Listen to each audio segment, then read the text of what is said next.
I've been chatting with somebody about the 2x1 mock rib here in the past few days, and I never really knew about this. I've always done the 1x1 mock rib, but I really like to reform or put a ribber on my machine to get the rib in myself, or even hand rib for like socks.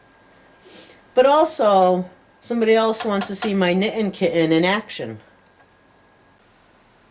To set up the needles for starting out this 2x1 mock rib, I bring my needles out to holding position, and if you have a 2x1 needle pusher, you're going to take and push every third needle, starting with the third needle in too, push those needles back out of work. And I need to get those needles more back. Sometimes I have to make sure the latch is closed. It's just how this machine is. Then I will cast on with my waste yarn, hang my cast on comb, do a few rows of that, do a row of ravel cord, and then start right in with the main yarn. First of all, I did up some waste yarn and then a row of ravel cord. Now you want to have the ravel cord very contrasting to your main color yarn. There's times I've had the same color. I do have a green ravel cord, and I would get a little confused. So you want to try to do that. If you don't have ravel cord, you could use some thin fishing line, a nylon type thread, something a little slippery. So now I'm just going to start knitting away. And this carriage here, I can only get one hand on. It's really, I can get two on there, but it's a little uncomfortable. But it moves really nice with just the one hand.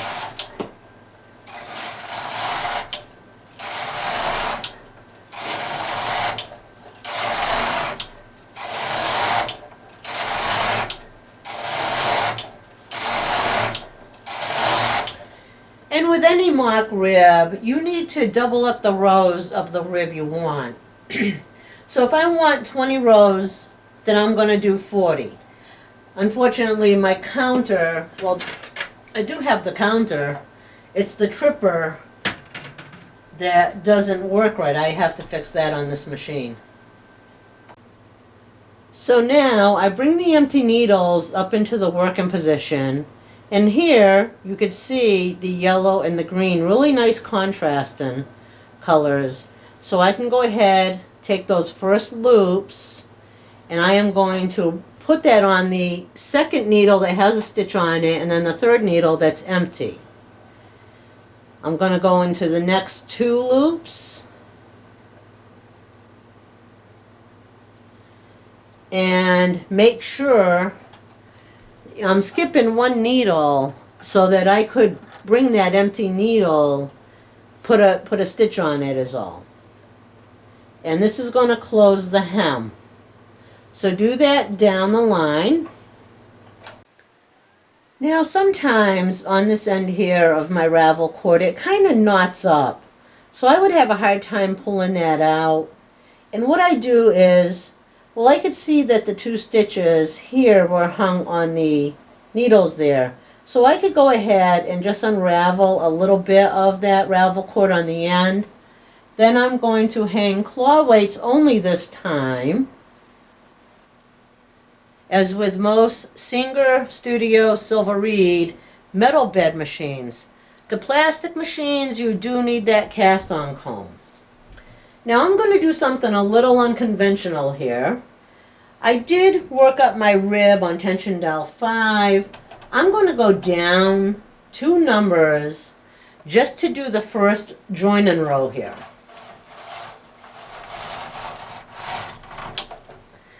Then I'm going to go back up to tension dowel 5, or really I should do 6, because when you have rib on the cuff or the bottom of a sweater body, that's normally done at the lower tension dowel setting. But there's times that I will do that at the same tension dowel setting as the body. So it's really up to you. So let's see how this goes. Actually, I have had problems in the past when I do that. So I am going to, this usually helps me get through this first row, that the last row was knitted a little tighter than the rest. You'd probably see me trying to yank that thing and it won't go. I'd have to take my sinker plate off, remove the yarn out of the guide here, lift up the carriage and move it back and undo whatever stitches. But this should knit it very well.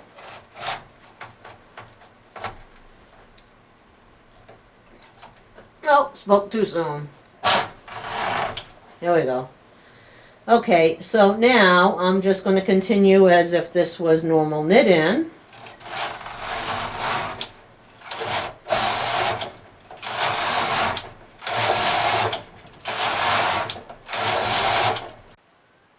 Before I take this off the machine, I'm going to pull my ravel cord out.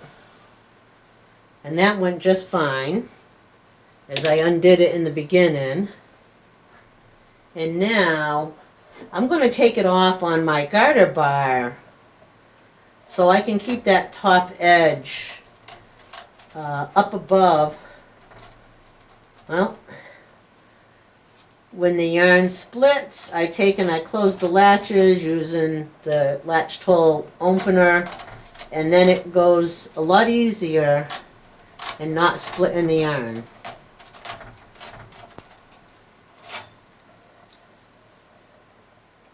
And there we go. Well, those little eyelets happened again. But what I did on the last one was I just took right above and right below that join and I gave it a nice tug on these to help set those stitches a little bit easier to hide those eyelets. A little bit better, but I still need to do a little bit more tugging with this.